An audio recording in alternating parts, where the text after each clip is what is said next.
Hi, my name is Wish. I'm the founder and principal consultant of an equity-based HR consultancy called Into the Orbit Limited. More importantly, I'm the host of the podcast Bravery and Bullshit. Join me as I sit down with an inspiring guest each week and we unpack the world of inclusion, diversity and equity. Oh, we're here again. Good though. Thank you. I'm serving face. Hey, you serve away. This is why we have video for the podcast. My guests are just too good to see on to just have an audio file. I mean, you told me to Glam up. Well, you told me to glam up. Honey. So I did full face speak. I love. You look good. Thank you. Mabinty, shall we tell people who you are? Oh, okay. Hello. Hi. My name is Mabinty Esho, and I'm the head of diversity, equity, inclusion, and belonging. A very, very long title for Comic Relief, and I've been there for about 3 years. And essentially, my role is to have oversight across the organisation on all DIB initiatives, programs, and work really. So that's what I do. I love that, and I love how you, like you really succinct. Even though you're like it's a long acronym. Do you have, by the way, do you have an acronym for your? Yeah, DIB. Is that what you say? Yeah, head of DIB. DIB. Yeah. Because by the time you probably finish your top title, the meeting's probably finished. Like legit. Never ask me to introduce myself. Yeah, head of DIB is what I say. I realise that not everyone knows what DIB is, so we work in the space, right? So I can easily say DIB, and you could probably guess, but lots of people don't know. So that's why I say the full title, realising that it's very long. But yeah. How do you deal with the DIB, diversity, equity, inclusion title right now with the world? And everything going on with diversity, and everyone's like EDI must die, and all that awful noise in the world. Like, how are you navigating that as the head of diversity and equity inclusion? Day by day, one step at a time. I hear you. I think it's challenging. If I'm being completely honest, I think it's challenging. The external backlash, the external pullbacks of DI, and B really. And I think two things. I think my first thing that I often say is, or I'm thinking is it time for us to pivot? Okay. As a workforce, as professionals, is it time for us to think about how do we still do the same work, but call it different? And then my second thought is always, is it time for us to make a stronger business case for this work? And I say this because lately I've been reflecting on just the profession, really. And we are firefighters. That's what we are. We firefight. So consistently, since I've been doing this work, we've been firefighting. So whether that's Me Too movement and thinking about gender, equity, pay, it's firefighting. How are we supporting those most marginalized? And at that time, women, right? And then George Floyd. Again, it's literally been 5 years of firefighting. How are we supporting those, once again, most marginalized race? And then let's not even go into disability and neurodivergence, because we know more and more people are being diagnosed as having ADHD or a form of neurodiversity and neurodivergence, and what reasonable adjustments and support is in place within workspaces to support them. Again, firefighting. So I just wonder if it's time for us to just pull back a little bit, even amongst the backlash. Instead of going into full war mode, we pull back a little bit and think, actually, how can we structure ourselves so that we are proactive rather than reactive? I love that. But then also, the work that we're doing is sustainable, but also long term thinking. Yeah. Does that make sense? I would agree. Yeah, absolutely, really resonates with me. I think, especially firefighting has been the name of the game, right? Yeah. Like Supreme Court ruling recently with, oh my God, that's so harrowing. But we are responding to global political legal shifts, and we're like, right, do this, make this safer, make this better, make this better. So I really like that, which is let's be more proactive. Let's take it back a little bit. Let's calm it down. Let's simmer it down and really think about what it means. For sure. Really thinking about what's next. Because I think we can't firefight for the rest of our lives. Yeah. Out. Because I'm tired. I don't know about you. I'm tired. I'm tired. I'm not tired. I'm tired. I am crawling to my holiday. Like, I literally need a holiday. I didn't know if anyone knows this, because this episode ain't going to drop until after I'm back from holiday. But really? I'm going on holiday in 2 days' time. I'm going to Corfu. Oh, nice. Yeah, for like a week, switch off. And I cannot wait. I'm so excited. But you're right to say that, and I think it's right to point out that, call us out as DEI professionals. Say, well, this is, we need to take a moment in time to go, what are we trying to do here? Mm-hmm. We know what we're trying to do, but how are we going to do it? And I know a big part of your why and the how is you work with your leaders. You're very, that's a big part of your role, but also you in terms of leadership. Tell me why you decided to laser in on and focus on leadership as a means to drive inclusion.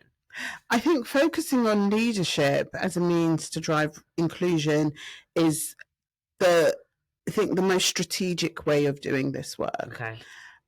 And I'll tell you why, because you're all thinking, why, Mabinty? Well, because everything starts at the top. Right, yeah. Absolutely. Like the saying goes, the fish rots from the head. The top. Like, sorry, that's such a term as well. It's so true. It's so true. An organizational culture that's inclusive, that's collaborative, that's innovative, that's warm, that fosters belonging, that needs to be role modeled at the top. So I think it's really important that we work with our leaders on how they can role model inclusive leadership, one that's empathetic, one that's warm, one that's vulnerable, but also honest and challenges. Do you get what I mean? Yes. And I think it's hard. It's hard to do both. Yeah. So I think for me, in order to make DEIB really sustainable within organizations, really need to focus at the top and within the leadership team. That's not to say we ignore junior members of staff or the employee network groups or anything like that, because they're equally as important, right? Yeah. We need work from both ways. Yes. We need leadership to buy in, believe, work with them to think about how they're creating a culture that's conducive and a culture that encourages growth and productivity through inclusive behaviors, and then encouraging our junior staff to be vocal, to share ideas, to support the leadership through maybe reverse mentoring or other means in driving shared culture that everybody wants within the organization. And then finally, also, leadership hold the purse strings. So if you want initiatives, programs, projects, training, you need the buy-in from the top. Absolutely. And that's just the fact. It's annoying, it's the truth. And the only way you can do that is through creating a space where everyone can be authentic, everyone can ask the challenging and difficult questions without feeling a sense of judgment, then also being able to constructively challenge those individuals as well around their behaviours, around what they're doing too. Love that. And so let's get into it. Let's get into your first word. I love to sing. Also, you need to do the dance again. Do you remember? I'm going to do it at the end. We've got a theme. And I'm not sure. A little bit of rhythm. Yes. You know what I mean? I don't know how Whoosh is going to. Listen, I can easily get us into a dance routine at any point of any time of the day. So listen, We've got a little shimmy intro for this podcast. you have to do that. No, I am going to do that. I actually want you to. So tell me about radical candor. That's your first word. I was fascinated when I asked my guests, what 3 words do you want to talk about? So tell me why you chose radical candor. I've chosen radical candor because it's been a term that I've been reflecting on for maybe the past year or so. And more so within the third sector. So I currently work at a charity, and I think historically charities are perceived as nice, right? You have nice people working in charities because they do good, right? Which they do. Sometimes nice isn't always kind. 100%. Do you get what I mean? So then how do we create spaces where we have radical candor, where we can challenge and we create spaces for a little friction? I'm not saying get up, be punching each other and whatnot. No, I'm saying, how do I call out or call in behavior that I've seen you exhibit that isn't necessarily in line with our culture or in line with, sorry, so that's Leo. He's like the office dog, and he started growling when you talked about radical candor. So, because Leo was just there growling at me. But yeah, anyway, back to radical candor. I think it's creating that space where you could challenge constructively individuals, I think specifically leaders who may not be exhibiting the culture, behaviours that are aligned with the internal culture. Okay, I love that. I really love that. And so much of what clients are going to be listening to this, when you talk about nice, not kind, they would have been like, this is what I...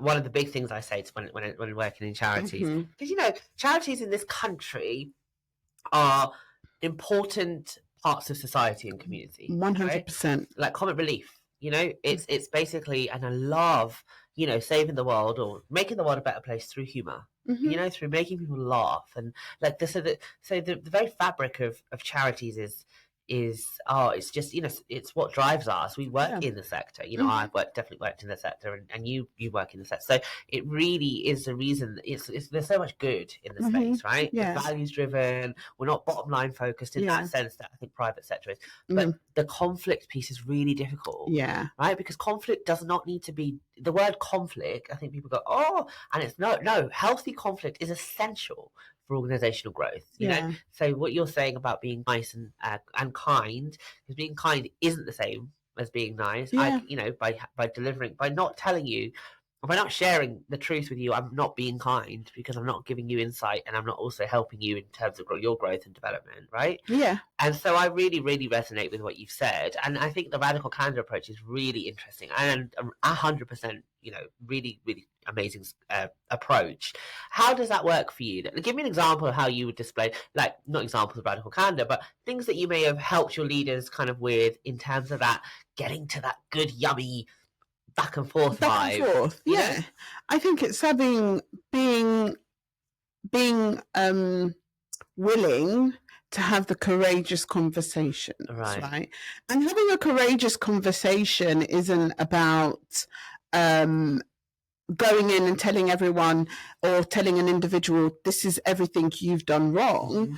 Actually using coaching techniques to draw it out of them and then get them to reflect on. So an example, not at Comic, in another organization, a senior leader had spoken to a colleague in a certain way. They were the director of people and culture. So sorry, they spoke to another person. Yep. They were the director of people and culture, and they spoke to a member of staff, a junior member of staff, in a certain way. And then I was asked to have a conversation with this individual. So I went in. Now, you know me, I'm more like... So already having a rapport with this person, I went in. I had built that relationship. I'm relatively friendly. So I went in, had a conversation with this person and just sat down and just said, this came to me. Do you want to tell me what's happened? And then they shared from their perspective what happened. Mm-hmm. And then I said, okay, do you think that like how you spoke to that person was in line with your values? Like just a general question. And then they were like, no, but Mabinty, I was annoyed. I told them this X amount of times. I said, okay, putting your feelings aside. Oh, yeah. If someone had spoken to you in that way, how would you have felt? Or when you were a junior member of staff? And then it stopped them in their tracks and they were like, actually, Mabinty, I never thought about the feeling. The empathy piece. Yes, yeah. I never thought about their feelings. What I was focused on was my feelings. Yeah. I said, okay, so now can we think about maybe how you could handle that situation differently next time? And then they shared some ideas and we had a conversation. So for me, that's what radical candor is. Yeah. I didn't go in annihilate. I went in with, I'm here to have a conversation and I'm literally here to just understand from your perspective what had happened. Yeah. Yes, I've heard from this person's perspective, but I want to hear from your perspective. Me and that individual are good friends, like till this day. They call me and ask me for advice and counsel and all of that stuff. But I share that example to say that radical candor can still be a courageous conversation because there was a power imbalance with me and this individual. Right. The director, I wasn't at the time. I was a lead, so I was even a good levels down from them. But we were able to create that space where we could have a conversation. And I think sometimes with radical candor, it doesn't become constructive is when you go in with the idea of telling that person off or with the idea of making that person, I'm going to get that person to think how I think.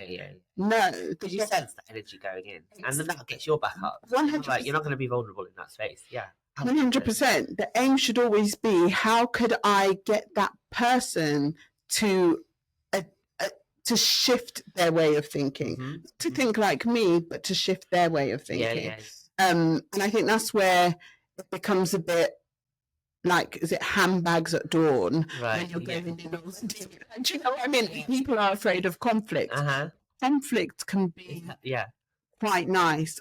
It's a tangent, but still in line with our conversation. I don't know if you've ever seen Love is Blind Japan. Are you joking? Well, no, not Japan. Oh, you need to watch very specific Love is Blind because they've got it everywhere now. Yeah. But yeah, Love is Blind is one of my faves. I love Love is Blind. My favourite. Sorry, side note, right? I'm so sorry to get. Okay. I think that's where I need to go on that show, which is where I'm going to meet my man. I really want to connect. I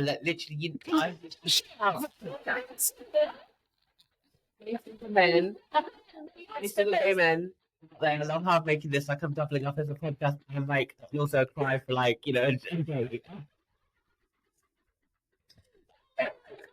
sorry, back to your like Love is Blind Japan analogy.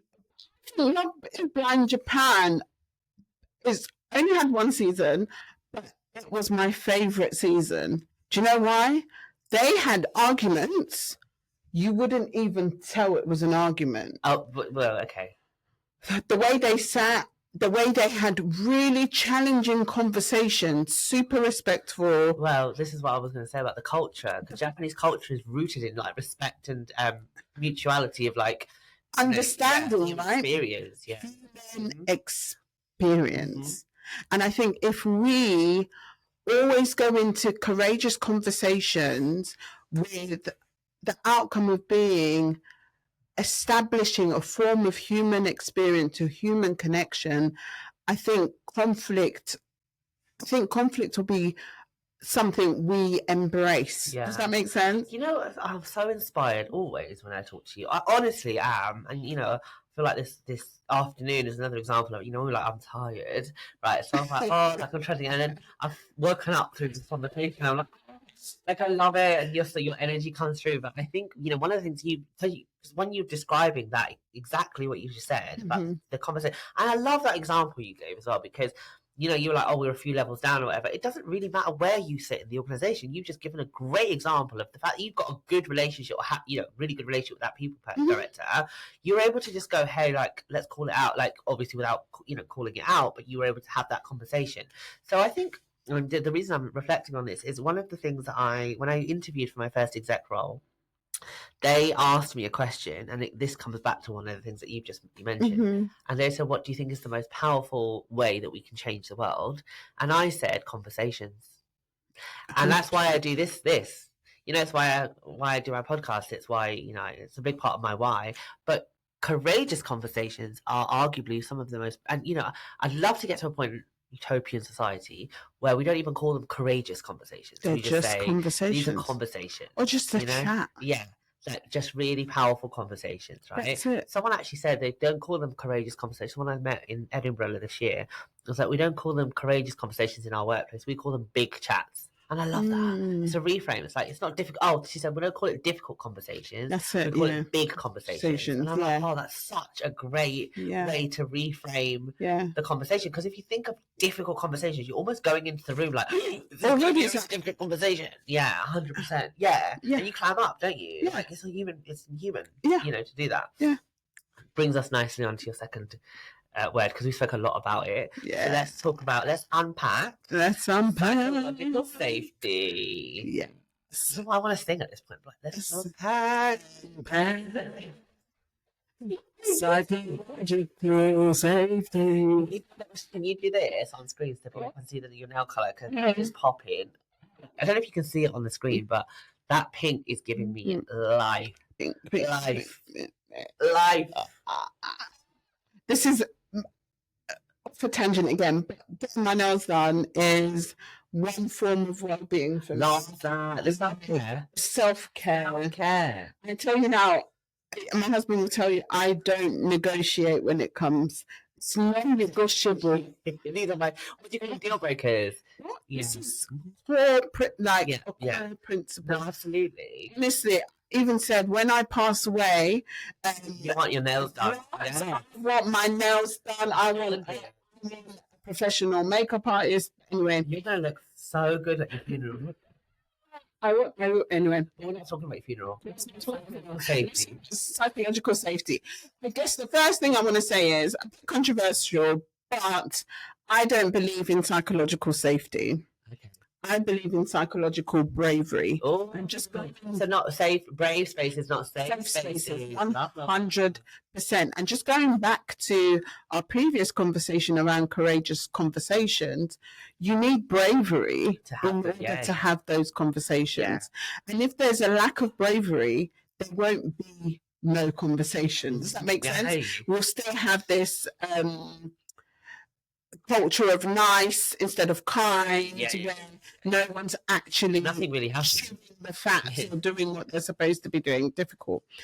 I think it's so important as leaders to create psychologically brave spaces, because let's be honest, if you are the CEO of an organization, an assistant or a coordinator within the organization is not going to feel psychologically safe around you to tell you their ideas, their thoughts, or their feedback on the organization.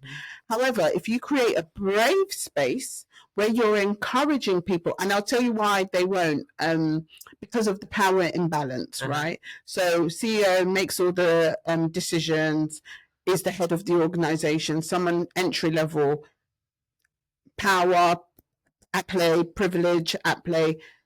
It's not going to work. But if you create a brave space where you're encouraging individuals to say, actually, you might not always get the words right.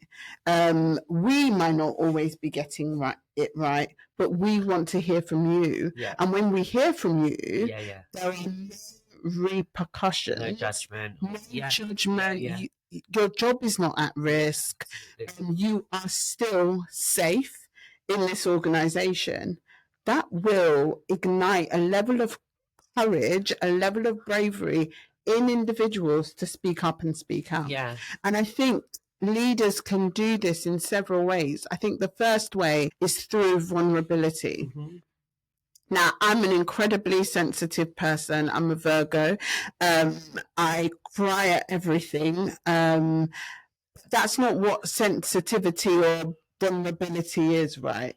That is how you want to show vulnerability at work, fine. Yeah, cool. But vulnerability could be sharing a lived experience that's personal to you with the organization in order to create that rapport, create that trust. Does that make sense? And confidence. And for confidence, others to then share their stories. Exactly. Yeah. And the confidence. Another way is through empathy, I think. How are you being fair? How are you being equitable, right? How are you having that human experience, that human connection with individuals? Are you checking in on them? Are you saying, how are you? How's your weekend? And not on a surface level, like really caring. Getting to know people. And in the last thing I always say is visibility. How visible are you? Are you coming into an organization and going straight into your office? Or are you doing the tour around the office and speaking to everyone, not just in your siloed teams, but across the organization? And I think all of these things build trust, build rapport, and encourage psychological bravery. Safety. And they're brilliant examples. Absolutely, you've woven it all together in how that's created. No, but that's how you create safety, right? We say these things. I think it's really how do you actually do that? How do you make those things come? So how do you create those brave spaces where people are able to and you know what I think fundamental to this is the notion that everyone is capable of being brave. Like, I think we talk about bravery. Every human being is capable of getting to that place. You know, if you create the right environment for them to bring that part of themselves into the workplace, which, you know, is a shift. We've shifted really quickly in terms of what our expectation of work is, because work used to be, you know, you go in, you clock out, and that's it. But it's such a richer environment at the moment, isn't it? With everything else that's happening and how we kind of show up and who we are and what we do, and just there's a lot there in terms of like that shift. And I think, you know, we need to empower people to do that. You know, 100%. And the workforce has changed. It's evolved. Just to your point, we now have 5 generations in the workplace. So how do we navigate that? 100. How do we navigate a workforce that's used to the clocking in, clocking out? You come to work and you just do your 9 to 5 or whatever. You work hard. You don't complain, whatever. To a generation now, I'm going to question everything. So you don't deliver what I have, you know, my values that align, I'm out. If your organization doesn't align with my personal values, I won't come to work with you or for you. And then also with technology, AI expanding, I met someone yesterday at a conference who said to me, I could just go on ChatGPT and type in an organization's name and have all the information that's ever been put online about them, and then read it and decide whether I take that job or not. 100%. And I'm doing that. People are doing that. So it's how do you stand out as an organization to say, actually, keeping our colleagues, our people safe psychologically is one of our core values, because we believe in inclusion, we believe in inclusivity. I hear you completely. Do you get what I mean? But So tell me about your final check-in. Well, you talked about it all throughout the session, but bravery. Like, we know about how bravery shows up from a leadership perspective, and we talked about, you know, why that's important. But why is bravery important to you? You know, why did you, as Mabinty, why did you choose that word? What does that? Because you are, you know, I think of that word when I think of you. But and we have spoke about this. I don't, and I'm like, that's really interesting. Why did you choose that word? It's weird because I don't consider myself as brave.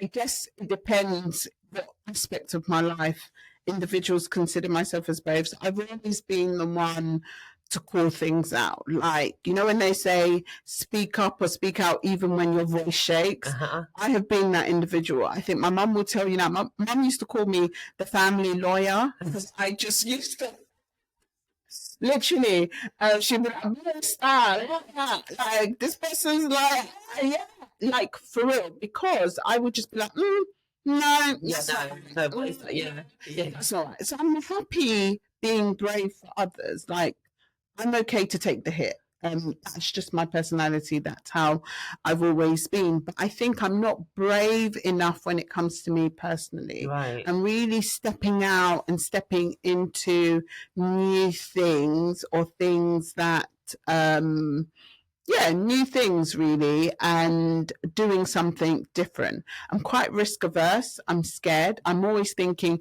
you know, when they say, oh, if I fly, I'm always like, oh, I'm going to fall. Oh my God. Actually, I might not. I'm thinking about airplane on Friday now. I'm sorry. God, no, but even like this. You know, it's so you flipped it. Oh, what is it? It's Winnie the Pooh. What if you fall? Yeah. And then it's like, oh, but what if you fly? Yeah. Yeah. The opposite. What if I fly? Well, what if I fall? Always, what if I fall? Always, what if I fall? And I need to focus on the fly bit. And lately I've just been on this. By the way, I'm always on a journey. I'm in this journey. Yeah, you remember talking about journeys. Yeah. Because everyone says they're on a journey, but you know, yeah. I get this because everyone's like, I'm on a journey. everyone's on a journey. Like, we get it. I'm on a journey. You're on a journey. Yeah. Your journey is very public though, because you share your journey quite openly in public with all of us, right? So I know when you say you're on a journey that I'm like, okay, this is on a journey. I'm on a journey. Yeah. I'm on a journey to rediscover. So I want to rediscover me.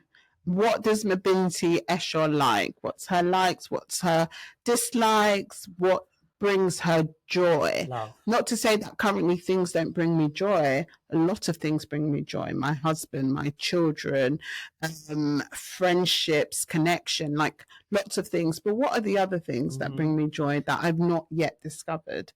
I want to reconnect with me.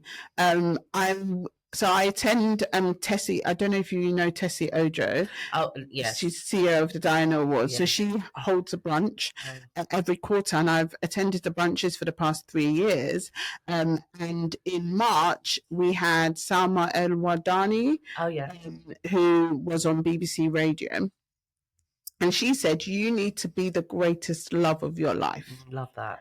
And I was like, I sat down, I was like, Mabinty, are you the greatest love of your life? And I was like, no, I'm not. My husband, my children, my family, my job is the greatest love of my life at the moment, right? So how do I love the self-awareness there. Oh, about what? Whether I'm the greatest love? You just basically like, no, I'm not. I'm not. And I know I'm not.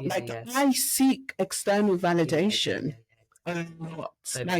I'm not. I'm always looking for someone to tell me that I've done a good job. I don't feel it in myself. Do you get what I mean? And then I'm annoyed with myself when I don't get that external validation. And then even more annoyed with myself because I'm like, but why can't you just know you've done a good job? And then, and then it's like this vicious cycle of self-hate a little bit. Do you get what I mean? I hear you. So back on this journey of rediscovering, reconnecting, most importantly, recentering me. I love that. Because I want to be able to recenter me so that I can center everyone else. Does that make sense? So it's like I can't be this amazing wife without feeling amazing myself. I can't be an amazing mom without feeling amazing and knowing that I'm a badass mom. Yeah, do you know what I'm trying to say? And I can't be an amazing leadership, DIB professional, whatever it might be, without knowing, girl, you I love this. I love it. And honestly, even in my work, I want to be able to go in and say, this is what's going to happen if you don't do X, Y, and Z, or coach people into thinking, right? And I can't do that fully until I fully in it. Yeah. Well, listen, I am so excited to see how Mabinty's journey of bravery and self-discovery kind of flourishes. I know that it's going to be amazing. Look at you, like, yeah. I totally get it. I try really hard not to, because I love because then I can't talk. I know what I'm like. So I'm literally going to just be like, oh, this is me on Zoom or like Teams. I'm like, right, you're here, and I'm just like, no, I just stop the camera. Thank you so much for sharing your time, your energy, your humour, your passion. We're not going to let you go just yet because I need to ask you a question. So the last guest, I checked in a question, so it's question time. Okay. And then you also need to set a question for the next guest, right? So the question for you is, two questions. What is your favourite joke? Okay. And how do you plan to save the world? Ooh, okay. My favourite joke is actually my children's joke. So both my children asked me, how do trees get onto computers? Go on.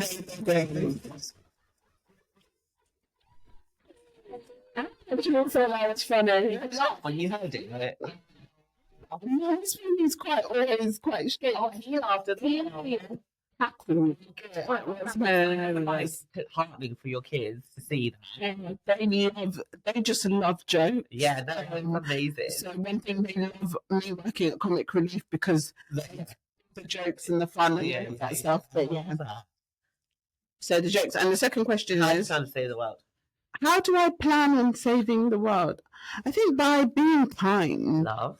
I think just being kind. I think being kind to others, bringing a positive energy, supporting people. One thing, I'm connecting people. I think I just want to be the best version of me. Love that. So I can then give others the best version of me. Yeah. And even if it's one person that I've supported or I've helped or I've made their day better, they can then go on and hopefully make another person's day better. Do you get what I mean? Yeah, so that's literally how I want to change the world. I just want to change the world through kindness, empathy, care, and love. And I think connecting that back. Yeah. I love, because it's back to you and who you are as well. Yeah. Right? Journey piece. And I think the world needs that right now. Oh my God. I think so true. It needs a lot of love, a lot of care, a lot of kindness, empathy, understanding, conversation. I think we just need to offer each other so much more grace than we currently do. 100%. So yeah, so true. And what's your question for the next guest? My question for the next guest is, what's their first memory of fundraising? Okay, let's do it. Let's check it in. First memory of fundraising. We've got a question in the question bank. Right, Mabinty, I need you to close us out here. Okay. This is it. This is it. The question moment. We've been being So we've come up with another episode of Rainbows and Bullshit. Thank you very much for listening. But before you go, Mabinty with a brand new track that's dropping. Okay, so I was reflecting when we did this last time and I tuned for this podcast. So I was on the train and I was like, rainbows and bush, rainbows and bush, rainbows and bush, rainbows and bush, rainbows and bush. Rainbows and bush, rainbows and me, rainbows and bush, rainbows and bush, rainbows and bush. Listen, keep track on that. We heard it here. You heard it here first. It's going to come on all major streaming platforms in the next one. Okay, so when you see that me and Mabinty made it, and we've got the number one in all the US global charts, then it started here. Okay, it started here on Rainbows and Bullshit. Thank you so much. I love having you on. Thank you so much, and thanks for listening, everyone. Thank you.